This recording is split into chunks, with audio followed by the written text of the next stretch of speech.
Today's video is coming from one of my patrons, Faith in Your Friends, who asked if I'd ever done a video about the Easter eggs hidden in Thrawn's office in Star Wars Rebels. I've covered some of them in my big Season 3 Easter egg video, but I thought it would be fun to revisit Rebels and study it more thoroughly. Thrawn is an art collector, and probably his most prominently displayed piece is that of two reptilian-looking creatures facing some kind of sphere. Those are meant to reference the Salamari from the original Thrawn trilogy of books by Timothy Zahn.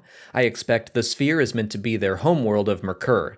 Salamari were strange, yellow, salamander-like animals that were able to create force-resistant bubbles around them. Basically, a Jedi couldn't use the Force if one were around. George Lucas never liked that idea that any living creature would live outside of the Force, so the Salamari were not brought fully into canon Star Wars storytelling, but this is a nice homage to the stories that introduced us all to Thrawn in the first place. Another art piece is a painting mounted on the wall. It's literally a real-world piece of art done by famous Star Wars concept artist Ralph McQuarrie. His art heavily influenced Star Wars Rebels, and this piece specifically was used to inspire the creation of the planet Lothal, Ezra Bridger's homeworld. There's a mounted green crystal of some kind. I'm speculating here, but I wouldn't be surprised if that were some kyber crystal art. It looks similar to the other giant kyber crystals seen in the Clone Wars and Star Wars Rebels, and it would conveniently track with Thrawn's interest in the Death Star as seen in his canon books. I think that was probably more a coincidental connection rather than intentional.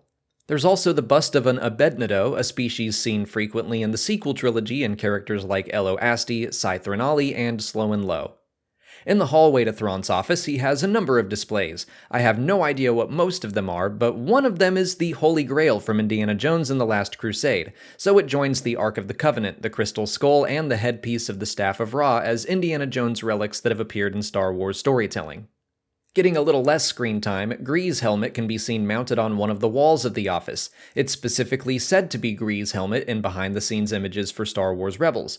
I have no idea how Thrawn got a hold of it, but I suspect he wanted to study it to learn more about the clone troopers, probably because he deduced that Rex was part of the Lothal rebel cell. There's also what looks like a leather-wrapped lightsaber hilt. I can't place it as a specific lightsaber for any particular Jedi. Thrawn probably had it to further study and understand Kanan. Along those same lines, he also has possession of a Jedi Temple Guard mask, just like the one Kanan wore on Malachor in the Star Wars Rebels Season 2 finale, Twilight of the Apprentice. There are a handful of other items scattered throughout the office, such as decorative obelisks, ritual stones, sacred pipes, and an animal bowl, but I don't have any extra speculation on what they might represent, and I suspect they're just to show off the Grand Admiral's interest in art.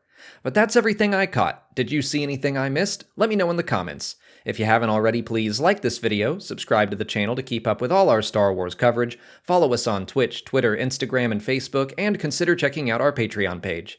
As always, thanks for watching, and may the Force be with you.